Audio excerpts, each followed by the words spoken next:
हवामान अभ्यासक मी आहे तारकळस या ठिकाणी।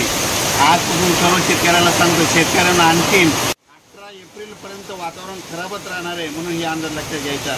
योगायोगानं आज मी काय झालं, पालवून तारकळस इथं जात असताना इतका वादळी वाऱ्याचा पाऊस चालू झालेला आहे। या ठिकाणी थोडी गारपीट देखील आली होती, पण हे देखील सांगू इच्छितो।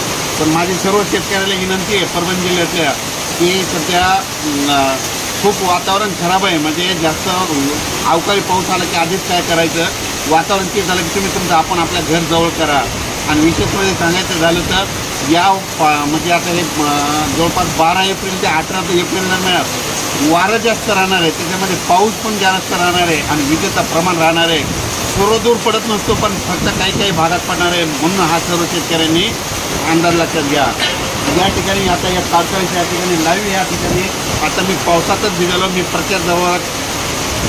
प्रचाराला फिरत असताना म्हणजे तारकळस ह्या पूर्ण या एरियात फिरत असताना या ठिकाणी खूप पाऊस चालू झाला आणि विशेष म्हणजे या ठिकाणी पत्र देखील उडत असल्यामुळे आम्ही या तारकळस या ठिकाणी रोडवर गाडी उभा केलेली आहे।